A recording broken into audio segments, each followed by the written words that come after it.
It's lovely here. So peaceful. Fallen in love with you, Peter. I like it here so much. It's peaceful. October 23rd, 2015. The morning air in Maids Moreton, a quiet Buckinghamshire village, was still. Rows of stone-fronted homes stood in silence as a neighbor approached number 3, Manor Park. Inside, 69-year-old Peter Farquhar hadn't been seen for days. Through the living room window, a light had been left on since the night before. Concern turned to alarm when the door went unanswered. When officers finally entered, the scene appeared ordinary. Too ordinary. Peter was found lying peacefully on his sofa, dressed neatly, a tumbler on the table beside him. An empty bottle of whiskey rested near his arm. To most, it looked like a sad accident. Peter, a retired university lecturer who'd lived alone for years, had seemingly succumbed to alcohol and isolation. His death was logged quickly, without suspicion. Friends and former students mourned a respected teacher whose later years had become marked by frailty and confusion. But within that small house, there were signs that didn't quite align with the story everyone accepted. His neighbors spoke of strange visitors, long nights with lights flickering at odd hours, and Peter's sudden decline that had puzzled his doctors. Few connected those moments to the young man often seen leaving Peter's home, a church-going student named Ben Field, someone Peter once referred to as his closest companion. As the months passed, Peter's death faded quietly into local memory. But across the same street, another elderly resident, a retired headmistress named Mormartin, began receiving handwritten messages on her mirror. They claimed to be words from God. Each one mentioned the same name. This would become one of the most chilling cases of psychological manipulation and control in modern British crime. One where affection, religion, and intellect were all turned into weapons. If you're new here, subscribe to Cold Reports.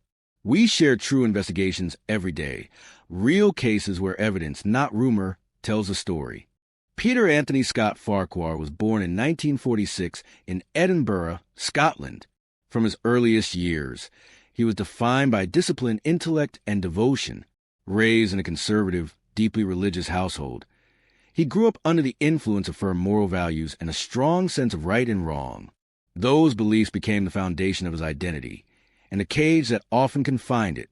As a student, Peter excelled academically. His teachers described him as thoughtful, serious, and quietly competitive. He went on to study English at Churchill College, Cambridge, where he earned a first-class degree. The world of literature became his language, a way to explore emotions he could not voice openly. Those who knew him in later years often said his love for words wasn't just professional. It was personal, almost confessional. After university, Peter began a long and respected career in education. He taught at Manchester Grammar School before taking up a post at Stowe School in Buckinghamshire, where he spent over 2 decades as head of English. Former pupils remembered him as exacting but kind, a teacher who inspired a lifelong appreciation for literature.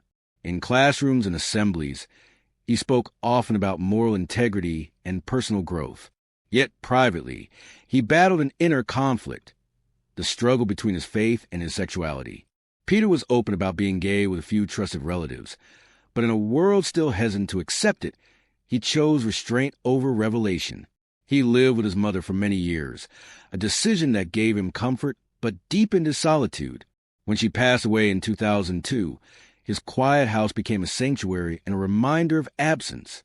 Retirement came in 2004, and with it, the chance to pursue his long-delayed ambition of writing. His novels offered a glimpse into his thoughts, reflections on morality, faith, and forbidden longing. His most revealing work, Between Boy and Man 2010, read almost like an autobiography cloaked in fiction.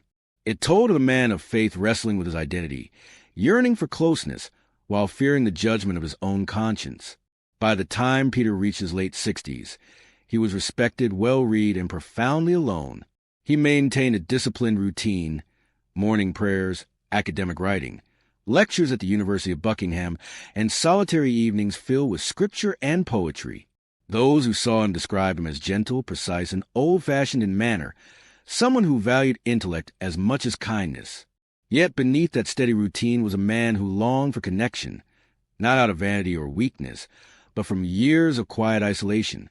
When a young student named Ben Field entered his poetry classes in 2011, Peter saw a spark of hope he hadn't felt in years. A friendship began, and for the first time in a long while, his world seemed to expand beyond his own company. The meeting would change everything. Benjamin Luke Field was born in October 1990, the son of a carpenter and a mother devoted to her Catholic faith. His upbringing appeared stable. Modest home, church on Sundays, good grades in school, yet those who knew him sensed something calculated beneath his composure. He was clever, articulate, and unusually self-assured for his age. Every achievement seemed less about curiosity and more about proving superiority. From childhood, Ben was taught that excellence was not optional, but expected. His father often quoted scripture about divine purpose, reinforcing the idea that the Field children were destined for greatness. For Ben, that lesson took on a distorted meaning. Instead of seeking goodness, he sought control. Classmates described him as pedantic, the kind of student who corrected teachers mid-sentence and used rare vocabulary to dominate conversations. Praise from authority figures only fed the belief that he was exceptional, and that ordinary rules did not apply to him. As he entered adulthood, his charm began to mask a growing void. He could be persuasive and attentive, often presenting himself as deeply spiritual and empathetic. But those who spent more time with him noticed a pattern. Relationships served as tools. He studied people as if they were subjects in an experiment, quickly identified what they feared, valued, or longed for. Once he understood their weaknesses, he used them to his advantage.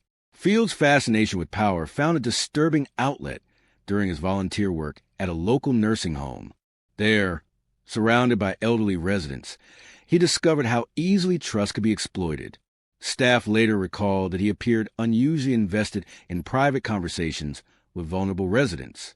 In one instance later uncovered by investigators, he secretly recorded an elderly woman as he manipulated her into revealing her deepest insecurities. When she whispered that killing them might make the pain go away, Field didn't express concern. He kept recording. The clip became part of a personal archive that revealed his appetite for dominance rather than empathy. Those who analyzed him after his arrest described traits consistent with narcissistic or psychopathic personality disorder, a lack of remorse, an inflated sense of self-worth, and a fixation on control. To Field, manipulation was not a moral issue but an intellectual exercise. He derived satisfaction from bending reality for others while remaining untouched by it himself. He often kept detailed journals, not as diaries of emotion but as records of control, observations on how to influence others, notes about his conversations, and reflections on his ability to deceive without consequence. To him, people were puzzles to be solved and discarded once completed. Religion, too, became another arena for his games. Field immersed himself in theology, attended church regularly, and spoke eloquently about faith. To outsiders, he appeared devout. In reality, he viewed the church as a stage that offered authority, trust, and access to people who believed goodness could be seen in others. By the time he enrolled at the University of Buckingham in 2011 to study English literature, Ben Field had perfected the mask of intelligence and piety. Behind it stood a man devoid of conscience, yet skilled in the art of imitation. In one of Peter Farquhar's poetry classes that same year, Field would find the perfect subject for his next experiment, an intelligent, gentle man searching for understanding and affection. The trap was already forming. In 2011, Ben Field walked into a poetry seminar at the University of Buckingham, a class taught by the retired schoolmaster Peter Farquhar. To most students, it was another elective, a quiet hour spent discussing verse and structure. For Field, it was an opportunity. He immediately identified something in Peter that drew his attention, an intellect that still burned brightly, but also a loneliness that hung quietly in the background. Peter was nearing 70, still sharp, polite, and eager to connect through words. Field saw this not as a chance of mentorship, but as access to someone vulnerable. His approach was careful, respectful conversation, shared readings, and gentle admiration. Within weeks, he began staying after classes, offering to help with research or asking about Peter's published works. Peter welcomed the attention. After years of solitude, here was a young man who spoke with curiosity and faith, someone who seemed genuinely interested in his life and beliefs. Field cultivated that trust with precision. He attended church services alongside Peter, joined Bible studies, and spoke of theology with the same language Peter had spent decades mastering. He began visiting Peter's home at 3 Manor Park, where evenings of discussion over tea turned into dinners and long nights filled with scripture and poetry. To outsiders, it looked like a cross-generational friendship built on shared devotion. To Peter, it felt like purpose rediscovery. In his journal, Peter wrote about Field often, how his visits had brought light into his days, how he seemed to embody the kindness and thoughtfulness Peter had prayed to find. But those same pages also reveal early signs of emotional dependence. He confessed fears of losing the young man's companionship, describing him as God-sent. For Field, those words confirmed success. The foundation of control was in place. Each compliment and gesture had been calculated to reinforce trust, deepening Peter's reliance on him for validation and emotional comfort. By 2013, their relationship had shifted from teacher and student to what appeared to be a romantic connection. Peter believed he had finally found love within faith. In truth, he had become the centerpiece of Field's latest performance, one driven not by affection, but by an emerging hunger for dominance. The bond that began in poetry would soon evolve into manipulation disguised as devotion. By 2013, Ben Field's relationship with Peter Farquhar had moved far beyond the walls of the university. What began as shared faith in poetry had become an emotional bond that Peter regarded as sacred. Field, now a constant presence at 3 Manor Park, portrayed himself as a devoted partner, attentive, patient, and spiritually aligned. In truth, every word and gesture was part of an ongoing performance designed to secure complete control. Field understood Peter's deepest conflict, the lifelong tension between his faith and a suppressed longing for companionship. He used that inner struggle as a core of his manipulation, convincing Peter that their connection was not only permissible but blessed. The relationship, he insisted, was guided by divine purpose. That suggestion eased Peter's doubts and silenced his guilt. In Peter's mind, love had finally found legitimacy through shared belief. During this period, Field began exploring ordination within the Church of England. To those around him, it seemed like a natural extension of his faith. To him, it was a way to strengthen his moral façade. He spoke often about theology, preached humility, and led prayers, presenting himself as a man striving for holiness. Yet while Peter saw devotion, Field saw performance, an act that offered both credibility and access. In 2014, the deception reached its most intimate expression. Field persuaded Peter to take part in a private betrothal ceremony held inside a small church. It was not legally binding, but to Peter it carried spiritual weight. He believed they were pledging themselves before God. Field later described the event as symbolic, but its true purpose was manipulation. It cemented Peter's emotional dependence, ensuring his loyalty was beyond question. While presenting himself as Peter's partner, Field was simultaneously involved with another person, Martin Smith, a younger man who shared his literary interests. Their relationship, kept hidden from Peter, revealed Field's duplicity and lack of empathy. To him, people existed in separate compartments, each serving a function in his pursuit of power. By late 2014, Field had achieved what he wanted most: complete trust. Peter viewed him as a spiritual companion, confidant, and future spouse. From Field's perspective, the performance was over. The groundwork was set for what would come next. Once that bond was secure, control became his next project. Once emotional dependence had been secured, Ben Field shifted from performance to active corrosion. His goal was practical: eliminate resistance, seize control of assets, and keep the appearance of care. The methods combined 2 interlocking strategies: relentless psychological manipulation and the covert administration of drugs, each designed to erode Peter Farquhar's confidence, judgment, and bodily autonomy. The psychological campaign was precise and persistent. Small disturbances were introduced into Peter's daily life: objects misplaced, glasses hidden, appointments described as forgotten. When Peter searched for a lost item or questioned an odd occurrence, Field would offer gentle, sympathetic explanations that redirected blame onto age, memory, or drink. Those around Peter began to accept the narrative of cognitive decline. His notebooks, once crisp and reflective, filled with entries that voiced shame and self-doubt.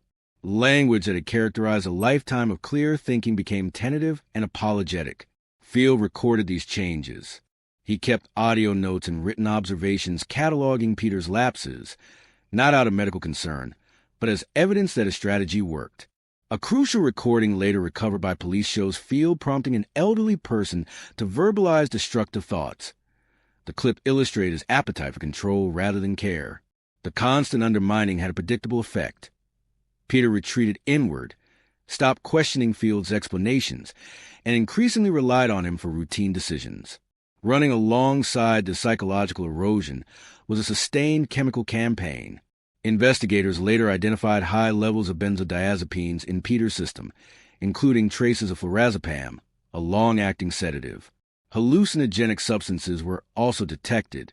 The combination produced sedation, confusion, blackouts, and vivid disorientation, symptoms that family doctors and clinicians misattribute to alcohol misuse or early dementia. In the weeks and months that followed, Peter experienced falls and episodes of severe drowsiness that exacerbated the impression of frailty. Field admitted at trial to administering sedatives and other drugs. He described the actions frankly, not to treat an illness, but to unsettle, to induce dependence, and at times simply for no other reason other than it was cruel, to upset and torment Peter purely out of meanness. That admission, written into the record, reframed what many had believed was accidental decline into a calculated campaign of harm. Control extended to the household environment. Field and an associate, Martin Smith, at times lodged at Peter's home, normalizing their presence and further isolating him from outside contacts. With Peter increasingly disoriented, conversations about money and legal matters were steered toward outcomes favorable to Field. He encouraged changes in daily routines, introduced unfamiliar visitors at odd hours to create confusion, and managed Peter's correspondence so that critical documents passed through his hands. The financial takeover followed predictable steps. Field suggested alterations to Peter's will and estate planning in ways that sound plausible to someone afraid and unsure. He presented these changes as necessary precautions, framed in pastoral language that appealed to Peter's faith. By May 2015, legal documents were updated. Peter executed a new will that left a life interest in his house to Field. The arrangement granted Field significant control and positioned him to benefit financially while maintaining appearances acceptable to Peter's family. Clinically, the pattern is clear. Repeated cognitive destabilization reduced Peter's capacity to make independent decisions. Chemical sedation amplified the effects of psychological coercion. The combination produced a dependent, compliant elder who signed documents and accepted explanations he once would have questioned. What had begun as companionship now functioned as a mechanism of domination. By mid-2015, the relationship had reached its ultimate goal. Field occupied the role of trusted companion, financial beneficiary, and gatekeeper of Peter's affairs. The change formalized that control. From that point onward, Field's access to Peter's assets in daily life was not merely symbolic. It had legal standing, and it set the stage for the final sequence that led to Peter's death in October of the same year. On the morning of October 23, 2015, Peter Farquhar's home at 3, Manor Park fell silent. Neighbors noticed curtains that hadn't been drawn back and lights left on through the night. When no one answered repeated knocks, the alarm was raised. Inside, officers discovered Peter lying on a sofa, dressed as if prepared for an ordinary evening. A half-empty bottle of whiskey rested beside a tumbler on the table. Nothing appeared disturbed. The initial assessment pointed to an accidental death. Peter had been known to drink heavily in recent months, and there were no signs of struggle or forced entry. The pathologist's conclusion matched the obvious scene: acute alcohol ingestion, complicated by poor health. His body was released quickly to the family, and the matter closed with minimal scrutiny. Officially, it was a tragic end to an admired scholar whose final years had been clouded by confusion. Ben Field stepped seamlessly into the role of grieving partner. He contacted relatives, delivered statements to friends, and spoke during church gatherings about Peter's faith and kindness. Those who attended the funeral remembered his composure, calm, respectful, even tender. To Peter's brother and friends, Field appeared devoted and heartbroken, a man who had lost his companion too soon. After the burial, attention shifted to the legal settlement of Peter's estate. The revised will, signed only months earlier, granted Field a life interest in the house. Peter's family, eager to close a painful chapter, negotiated a payment to Field to release that interest. Around £125,000 changed hands. The transaction ended any practical connection between the young man and the Farquhar family. For them, closure came through paperwork and finality. For Field, it brought financial reward and the satisfaction of having executed his plan without suspicion. In the months that followed, Peter's name faded from public conversation. His friends remembered him as kind and principled, while the village accepted the official explanation of failing health and alcohol misuse. Yet inside that quiet certainty, something was wrong. Small inconsistencies remained unexplored, and one person, the man who had been closest to him, carried knowledge no one else possessed. Closure existed only on paper, not in truth. If you're still watching, don't forget to subscribe. It helps more people discover cases like this and ensures stories like Peter's are never forgotten. After Peter Farquhar's death, Ben Field remained in Maids Moreton. His reputation as a devout young churchwarden kept suspicion away, and his confidence only grew. 3 doors down from Peter's former home lived in Moormarton an 83-year-old retired headmistress. Like Peter, she was educated, independent, and deeply religious. To Field, she represented both opportunity and familiarity, another solitary figure guided by faith and longing for companionship. Field's approach followed a now-practiced method. He began visiting under the pretext of neighborly concern, offering help with groceries and conversation about church. Gradually, the meetings became more personal. He flattered her intelligence, listened attentively, and quoted scripture that seemed to mirror her private prayers. And, who had spent her later years in quiet routine, came to view him as a blessing, a young man guided by faith and kindness. Once trust was secured, Field introduced a disturbing layer of manipulation and began finding messages written on her mirrors in white marker pens. They appeared to be divine instructions. You must love Ben. Everything you give him will be returned multiplied. This is what the Lord asks of you.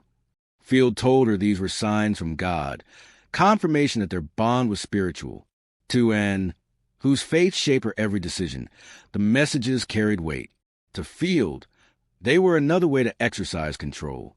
The financial exploitation began soon after. He persuaded her to give him £4,000 for a car, claiming it was essential for his church duties. When that succeeded, he escalated to a much larger deception, saying his brother was gravely ill and needed a £25,000 dialysis machine. Field even accompanied Anne to the bank, directing her during the transfer. She complied, believing she was answering a divine call.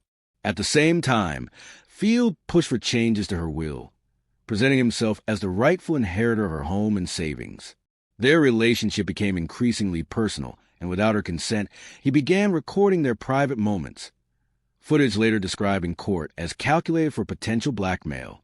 In Anne, Field repeated the same pattern he had perfected with Peter: emotional grooming, spiritual manipulation, and financial control.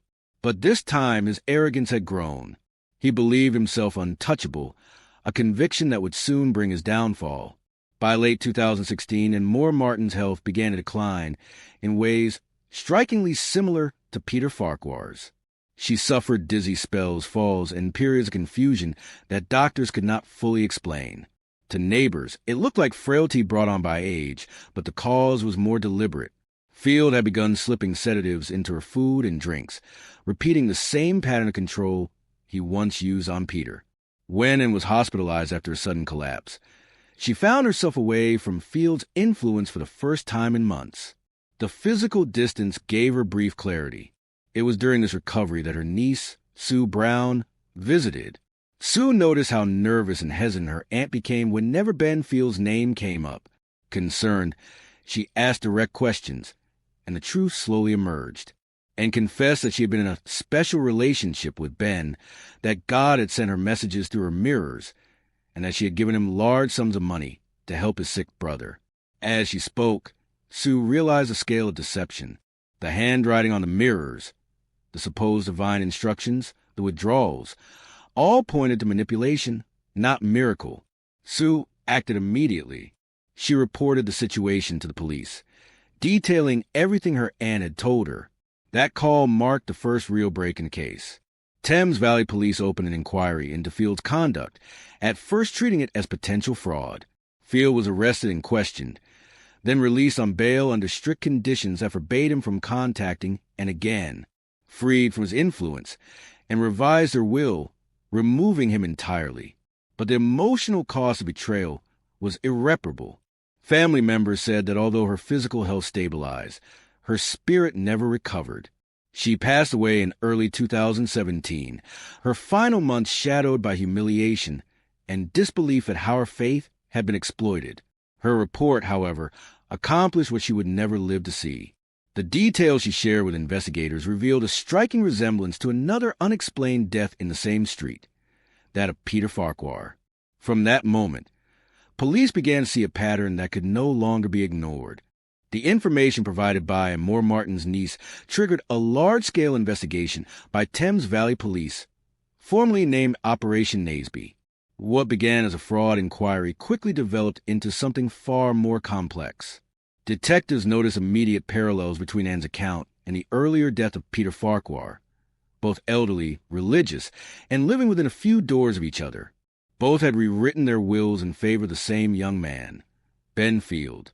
Investigators began reconstructing Field's movements and personal history, his background in theology, his role in the local church, and his relationships with both victims presented a disturbing pattern.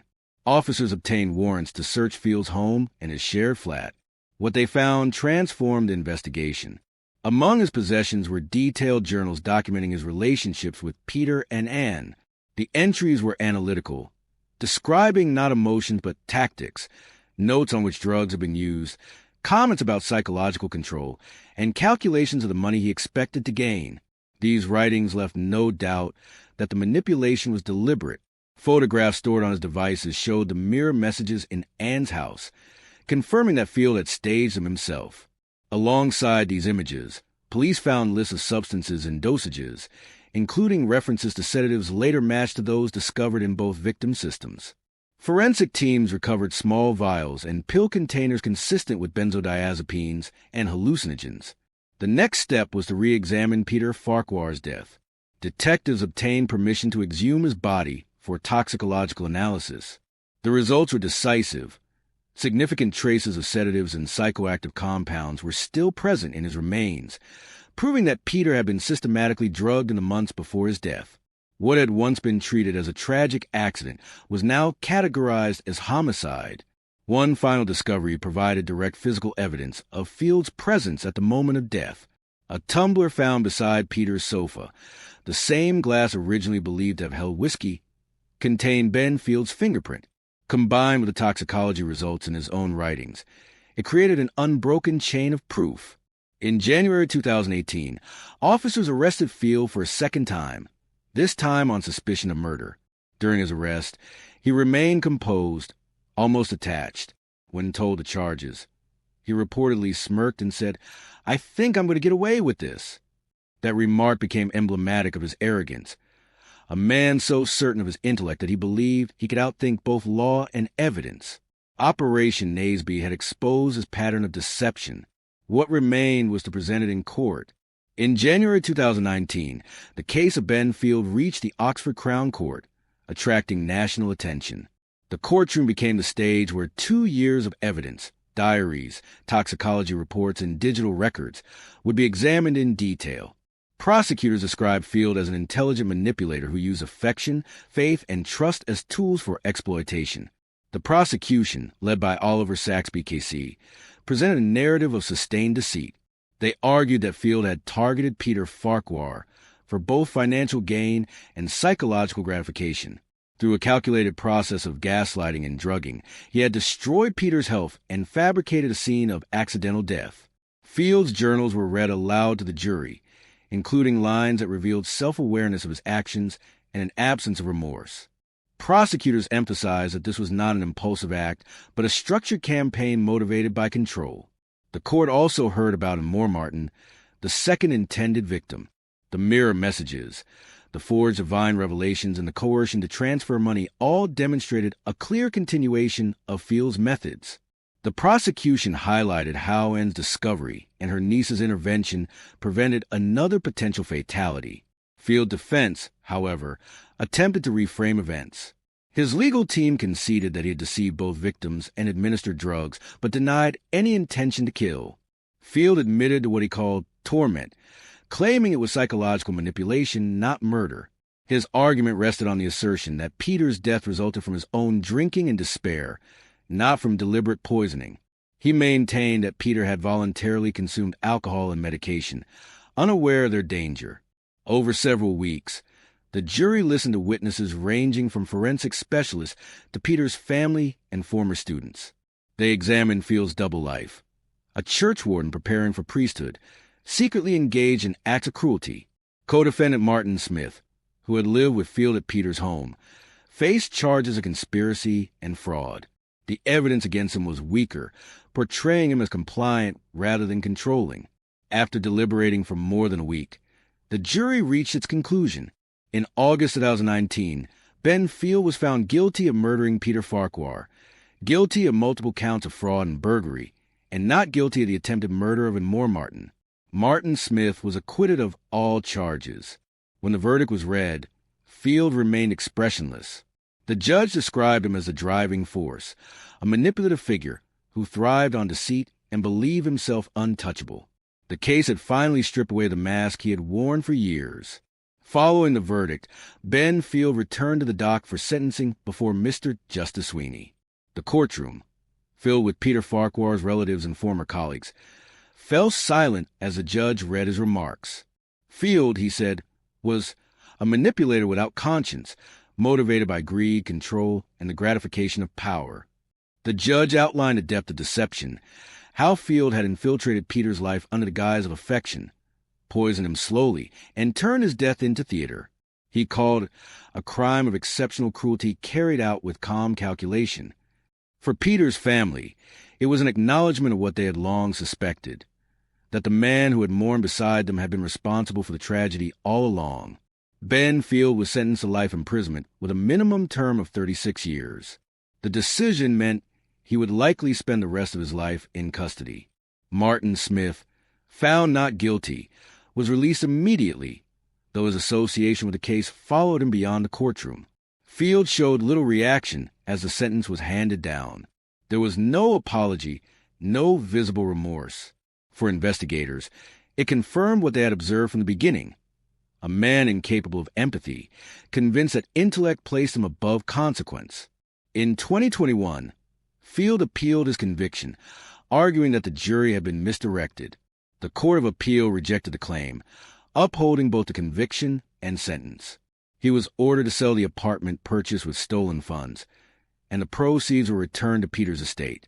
Peter Farquhar's family described the outcome as justice finally served, though they noted that closure could never replace loss. And Mormartin's relatives echoed that sentiment, saying her courage in speaking out had ensured that Field's crimes were exposed.